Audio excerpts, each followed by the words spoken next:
Distribución binomial.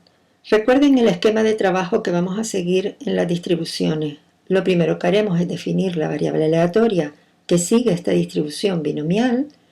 Luego pasaremos a calcular la función de cuantía y la función de distribución, al ser variables discretas. Y por último, calcularemos la media y la varianza de la variable.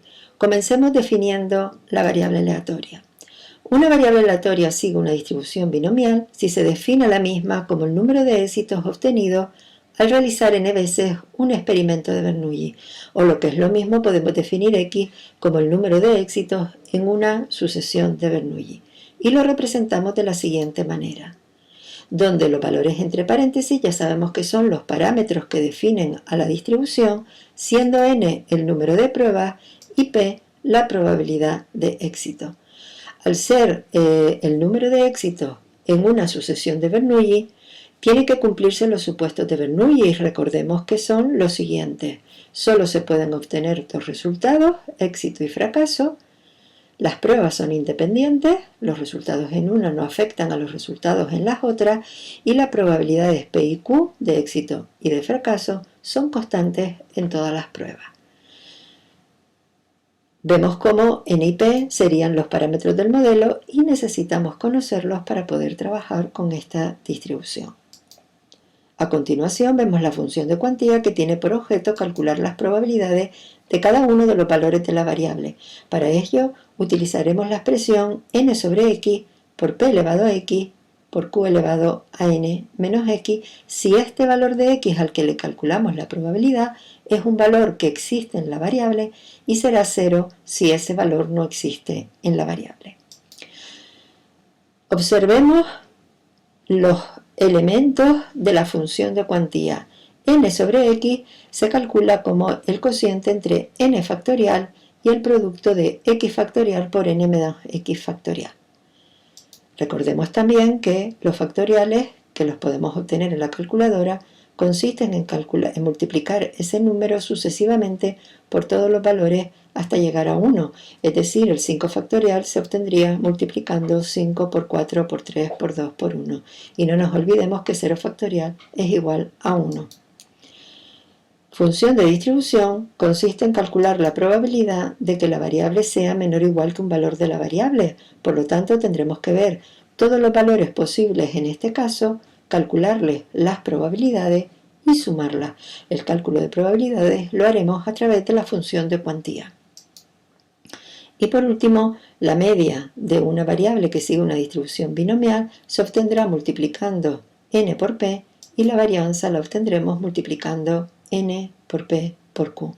Por lo tanto, observen que conociendo n y p podemos obtener las probabilidades, podemos obtener la media y podemos obtener la varianza de esta variable. ¿Qué valores va a tomar la variable que se distribuye como una binomial? Pues eso va a depender del número de pruebas realizadas. Recordemos que la variable es el número de éxitos en una sucesión de Bernoulli, por lo tanto se pueden obtener de las n pruebas 0 éxitos, 1 éxito, 2 éxitos o que todas las pruebas sean éxitos. Por lo tanto esos serán los valores de la variable, 0 éxitos, 1 éxito, 2 éxitos, n éxitos. Hasta ahora estábamos acostumbrados a trabajar con la tabla completa de distribución de probabilidad, pero a partir de ahora, en el estudio de las distribuciones, solo se calcularán las probabilidades pedidas, ya que podrían ser muchísimas y esto es muy tedioso a la hora de calcularlas. ¿Qué aplicaciones tiene la distribución binomial? Pues se van a utilizar en los campos del control de calidad, ventas, marketing, medicina, etc. Vamos a ver algunos ejemplos. En el primero de ellos nos dicen lo siguiente. La probabilidad de que un alumno que empieza sus estudios acabe su carrera es del 30%. Si en un curso se encuentran 10 alumnos, ¿cuál es la probabilidad de que acaben 2?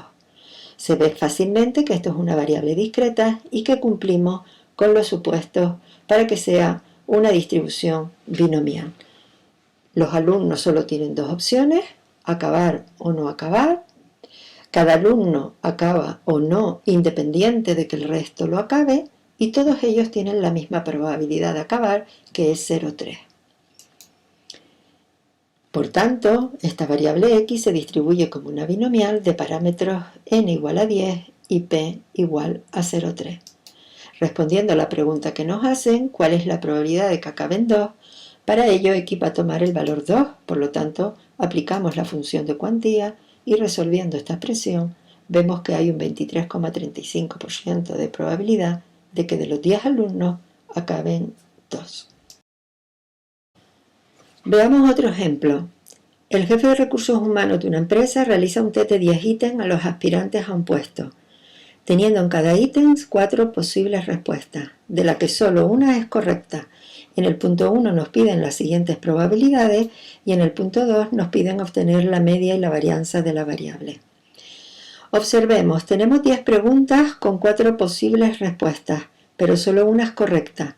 Por lo tanto, n vale 10 y p, la probabilidad de acertar correctamente la respuesta, es 1 de 4, un cuarto, lo que es lo mismo 0,25.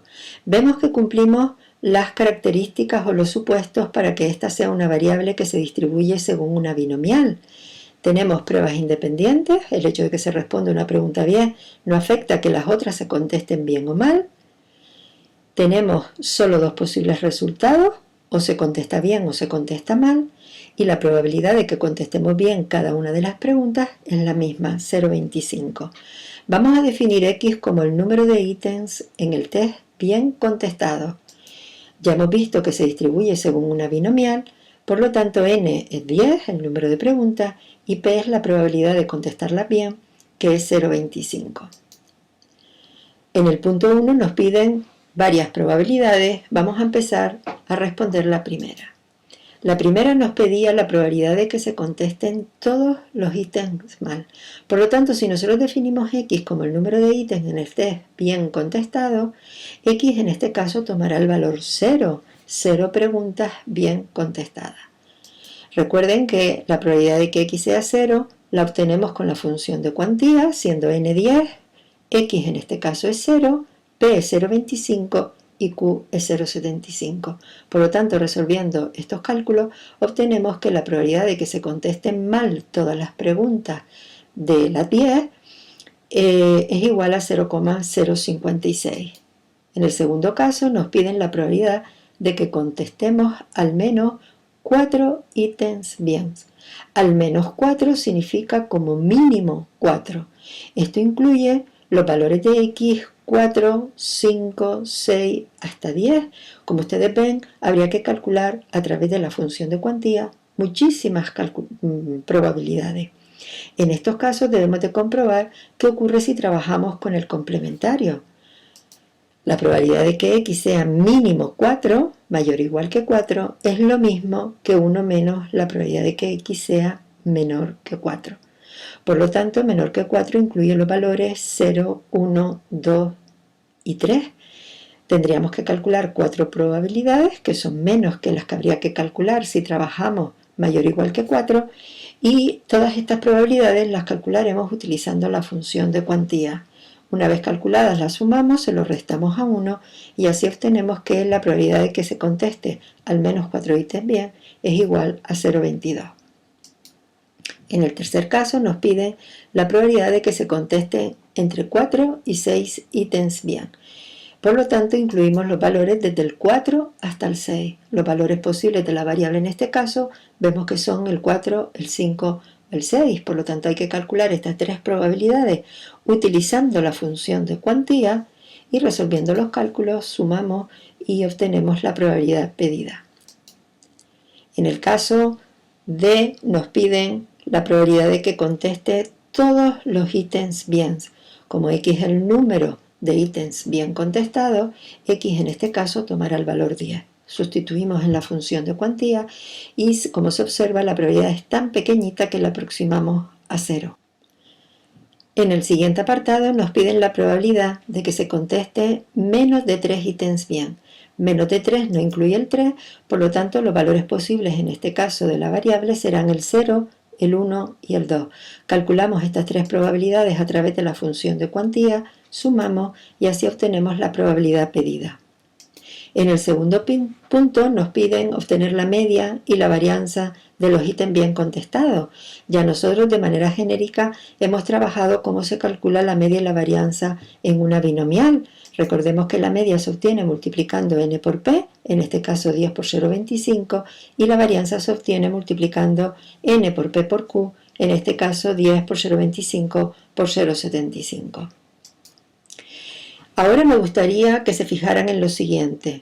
A pesar de que nosotros definimos la variable x en este ejercicio que acabamos de terminar como el número de ítems bien contestado, en el apartado A nos pedían una probabilidad sobre un número de ítems mal contestado. En este caso fue fácil la conversión, pero no siempre va a ser así.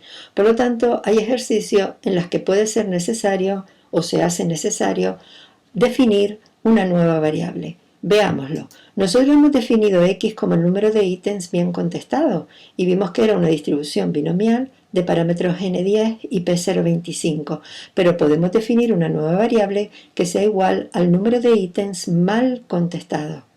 Por lo tanto, en este caso, el éxito será contestar mal la pregunta y por lo tanto la p de esta variable que hemos llamado i será 0,75. Es decir, i es una binomial también, pero ahora los parámetros serán n10 y p 0,75. Si volvemos a responder la pregunta del apartado A, ahora con la variable i, nos decían que nos pedían la probabilidad de que se contesten mal todos los ítems. Por lo tanto, el i en este caso tomará el valor 10 y podemos responder a la pregunta obteniendo el mismo resultado que se obtuvo cuando utilizábamos la variable x. En el caso de x, la variable tomaba el valor 0, en el caso de y, la variable toma el valor 10, pero en ambos casos la probabilidad calculada tiene que ser la misma. Universidad de Las Palmas de Gran Canaria.